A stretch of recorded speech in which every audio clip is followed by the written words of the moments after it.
మాన్య శ్రీ మాజీ ముఖ్యమంత్రి వర్యులు శ్రీ నారా చంద్రబాబు నాయుడు గారి యొక్క జాతకంలో ఇబ్బంది కలిగించేటువంటి దశలు ఉన్నాయి. ఆరోగ్యపరంగా కానీ, మరణ సమానమైనటువంటి కష్టాలు కానీ, తీవ్రమైనటువంటి ఇబ్బంది కలిగించేటువంటి గ్రహగతులు 2028 ప్రారంభంలో ఆయనకు సంబంధించిన వ్యక్తిగతమైనటువంటి జాతకం, నాకు తెలిసినటువంటి ప్రశ్నాశాస్త్రాన్ని సంయుక్తం చేసుకుంటే ఇప్పటికే ఆయనకు సంబంధించిన కొన్ని విషయాల్ని భవిష్యత్తుకు సంబంధించి నేను ప్రిడిక్ట్ చేసి చెప్పడం జరిగింది. మళ్ళీ కూడా చెప్తున్నాను, ఈ ఉభయ తెలుగు రాష్ట్రాల్లో ఈ హైదరాబాద్లో సైబరాబాద్ సిటీ ఉంది అంటే, అత్యాధునిక సాంకేతిక పరిజ్ఞానం మన భాగ్యనగరంలో ఉంది అంటే ఒక గొప్ప అడ్మినిస్ట్రేటర్. ఆంధ్రప్రదేశ్ రాష్ట్రంలో అమరావతి రావాలన్నా, దేశం మొత్తం గర్వించదగినటువంటి రాజధాని నగరం ఉండాలన్నా అలాంటి గొప్ప వ్యక్తి అధికారంలోకి రావాలి. కానీ వారికి సంబంధించినటువంటి వ్యక్తిగతమైనటువంటి జాతకంలో ఉన్న ఇబ్బందులు, గోచార పరిస్థితులు, కొన్ని ఇతర కారణాలు, దేశ కాలమాన పరిస్థితులను బట్టి విశేషవంతమైనటువంటి జనాకర్షణ కలిగి ఉన్నా కూడా చివరి నిమిషంలో ఏదైనా ఇబ్బంది కలిగే అవకాశం ఉంది. అలాంటి వ్యక్తి అధికారంలోకి రావాలని మనమందరం కూడా సామాన్యమైనటువంటి ప్రజానికంగా మనం కోరుకోవాలి తప్ప వారి జాతకాన్ని అనుసరించి చూస్తే మాత్రం కొంచెం ఇబ్బంది ఉంది. ఇక లోకేష్ గారు వారి యొక్క జన్మ నక్షత్రాన్ని, జన్మరాశిని, గోచార పరిస్థితుల్ని అనుసరించి చూస్తే మాత్రం చంద్రబాబు నాయుడు గారి యొక్క భవిష్యత్ రాజకీయాలకు ఖచ్చితంగా వారసులవుతారు. ఈ 5 ఏళ్లలోనే ఒక అస్థిరమైనటువంటి ప్రభుత్వం ఏర్పడితే గనక సమర్థవంతంగా ఆ దేశ రాష్ట్ర పరిస్థితులన్నింటినీ కూడా హ్యాండిల్ చేయగలుగుతారు. పార్టీ మొత్తాన్ని కూడా అధ్యక్ష స్థానంలో ఉండి నడిపించగలిగినటువంటి సమర్థతే కాదు, వారి తండ్రి గారికి సంబంధించినటువంటి యోగాలు నాటిది భవిష్యత్తులో ఉన్నాయి. ఇప్పటికిప్పుడు ముఖ్యమంత్రి అవుతారని చెప్పారు. Okay, right. జూనియర్ ఎన్టీఆర్ కి సంబంధించి చాలా వార్తలు వస్తూ ఉంటాయి కదా, మీ ప్రెడిక్షన్స్ ఏంటి? అంటే జూనియర్ ఎన్టీఆర్ గారు వస్తే టీడీపీకి పునర్వైభవం వస్తుందని, ఆయన రావాలని, రాకూడదని రకరకాల మాటలు వినిపిస్తూ ఉంటాయి. మీరేం చెప్తూ ఉంటారు? ఎన్టీఆర్ గారి తర్వాత ఆ ముఖ కవలికలు, ఆ మాట్లాడేటువంటి ఆ వక్తృత్వ భావన, ఆ శైలి చూస్తే ఎవరికైనా పెద్ద ఆయన చూసినటువంటి అనుభూతి అన్నటువంటిది కలుగుతుంది. వారు రావటం వల్ల టీడీపీకి అన్నటువంటిది మేలైతే ఖచ్చితంగా జరిగి ఉండేది, జరిగేది. కానీ కేవలం జూనియర్ ఎన్టీఆర్ గారి వాళ్ళ మాత్రమే, అంటే ఆయన మాత్రం వస్తేనే టీడీపీ అధికారంలోకి వస్తుంది అన్నటువంటి మాట మాత్రం దాన్ని నేను ఒప్పుకోను. 2009లో స్టార్ క్యాంపెయినర్గా జూనియర్ ఎన్టీఆర్ మొత్తం మన ఉభయ తెలుగు రాష్ట్రాలు తిరిగారు. మధ్యలో ఆయనకు ప్రమాదం జరిగితే కూడా హాస్పిటల్ నుంచి ఆయన క్యాంపెయినింగ్ చేశారు. మరి 2009లో టీడీపీ కానీ, మహాకూటమి కానీ అధికారంలోకి రాలేదు. ఎన్టీఆర్ ఉంటే బాగుండు అనేటువంటి అభిమానులు ఉన్నారు. కానీ అటువంటి జనాకర్షణ, విశేషవంతమైనటువంటి అభిమానులు సంపాదించుకున్నటువంటి పవన్ కళ్యాణ్ గారు ఒక సభకు వచ్చినా, ఎన్టీఆర్ గారు ఒక సభకు వచ్చినా లక్షలాది మంది జనాలు వస్తారు. కానీ కాన్స్టిట్యున్సీలో వీళ్ళకి ఓట్లు ఉండవు. నల్గొండలో ఓ ప్రోగ్రాం పెడితే ఆంధ్రప్రదేశ్ నుంచి, తెలంగాణ నుంచి లక్షలాది మంది అభిమానులు రావచ్చు.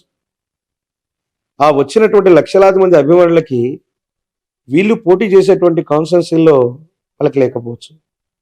ఇదే జూనియర్ ఎన్టీఆర్ గారి యొక్క సోదరైనటువంటి సుహాసిని గారు కూకట్పల్లి నుంచి గత ఎన్నికల్లో పోటీ చేసినట్టున్నారు. ఎన్టీఆర్ గారు ప్రత్యక్షంగా మరి ప్రచారం చేశారో లేదో తెలియదు, కానీ తన సోదరికి సంఘీభావంగా వెళ్ళారు.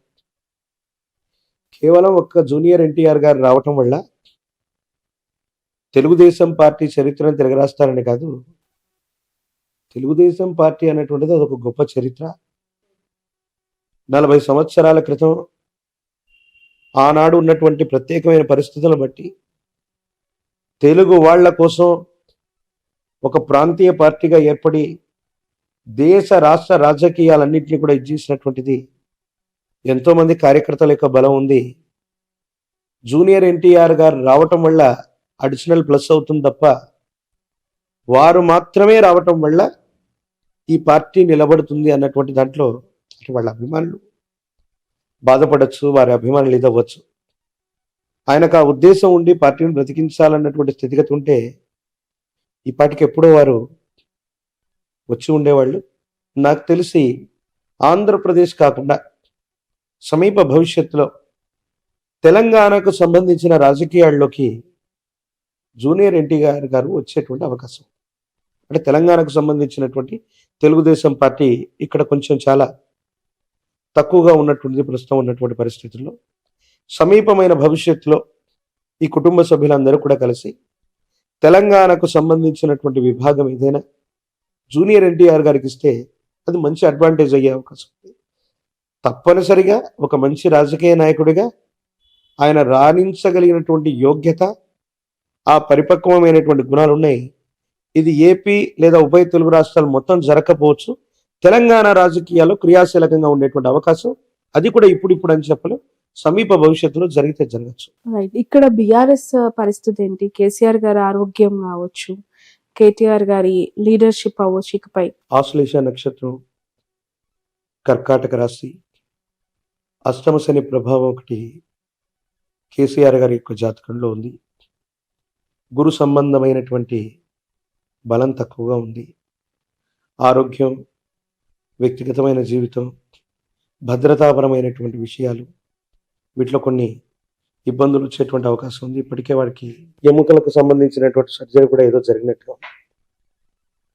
కేటీఆర్ గారు మృగశిర నక్షత్రం, సమీపమైనటువంటి భవిష్యత్తులో వారసత్వ రాజకీయాల్లో ఒక వ్యక్తి యొక్క పేరును నిర్ణయించగలిగితే బీఆర్ఎస్ భారత రాష్ట్ర సమితి మనుగడ అన్నటువంటిది బాగానే ఉంటుంది.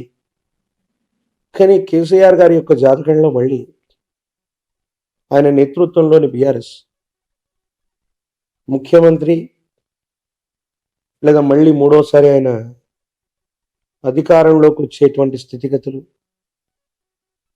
ఆయన జాతకంలో ఖచ్చితంగా మళ్ళీ అవకాశాలు ఉన్నాయి. అంటే వచ్చే 5 ఏళ్లలో అని చెప్పలేం. ప్రస్తుతానికి రేవంత్ రెడ్డి గారి యొక్క నేతృత్వంలోని ఈ ప్రజాస్వామ్య వ్యవస్థలో సుస్థిరమైన ప్రభుత్వం ఉండాలని మనం కోరుకుందాం. కానీ ఏదైనా కారణాల వల్ల కేసీఆర్ గారి యొక్క నేతృత్వంలోని బీఆర్ఎస్ కానీ, కేటీఆర్ గారి యొక్క నేతృత్వంలోని బీఆర్ఎస్ కానీ ఈ 5 సంవత్సరాల్లో మళ్ళీ ఏదైనా అటువంటి అవకాశాన్ని చేజెక్కించుకునే అవకాశం ఉంది. అలాగే ఇదే కుటుంబానికి సంబంధించిన హరీష్ గారి యొక్క నేతృత్వంలో, హరీష్ రావు గారు, నాట్ ఓన్లీ బీఆర్ఎస్, ఆయన ఖచ్చితంగా తన జీవిత కాలంలో ముఖ్యమంత్రి పదవి అధిరోహించగలిగినటువంటి సంభావ్యత వారి జాతకంలో ఉంది. హరీష్ రావు గారు అంటే కేసీఆర్ గారి యొక్క కుటుంబం నుంచి 1 నుంచి 3 ముఖ్యమంత్రుల్ని, అంటే కేసీఆర్ గారు ఆల్రెడీ ముఖ్యమంత్రి అయ్యారు, మరో 1 లేదా 2 ముఖ్యమంత్రులు ఆ కుటుంబం నుంచి రాబోతున్నారు. బీఆర్ఎస్ భవితవ్యానికి ఎటువంటి ఇబ్బంది లేదు.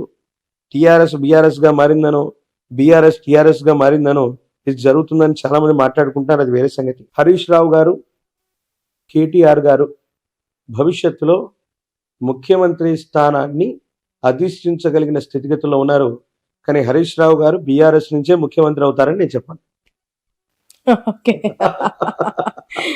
అంటే ఆ పార్టీ నుంచి బయటకు వచ్చే అవకాశం ఉందంటారు. అంటే దేశ కాలమాన పరిస్థితులను బట్టి, అప్పుడున్న అవకాశాన్ని బట్టి బాంబు పేల్చారు ఇప్పుడు మీరు. యాక్చువల్లీ బీఆర్ఎస్ ముఖ్యమంత్రి అవుతారు కానీ బీఆర్ఎస్ నుంచి కారు అని. అది ఎందుకని అనవలసి వచ్చిందంటే కేసీఆర్ గారు భవిష్యత్తు వారసుడిగా కేటీఆర్నే ప్రకటిస్తారు. ప్రస్తుతానికి ఆ ప్రధాన కార్యదర్శి అవ్వచ్చు, లేకపోతే అధ్యక్షుడి తర్వాత సమితి స్థానంలో కేటీఆర్ గారే ఉన్నారు. ఎవరైనా ముఖ్యమంత్రి అవ్వాలి అంటే పార్టీ నిర్ణయ ప్రకారంగా అధ్యక్ష స్థానంలో ఒక వ్యక్తిని ఎన్నుకోవాలి. అది శాసనసభకు అధ్యక్షుడు లేదా పార్టీ ఎమ్మెల్యేలన్నీ కలిసి. ఆ అవకాశం హరీష్ రావు గారికి వచ్చే అవకాశం ఉంటుందని నేను అనుకోను. కానీ ఖచ్చితంగా ఆయన హరీష్ రావు గారు సమీప భవిష్యత్తులో తెలంగాణకు సంబంధించిన ముఖ్యమంత్రిగా వారు ఉండబోతున్నారు, నో డౌట్ అట. రైట్.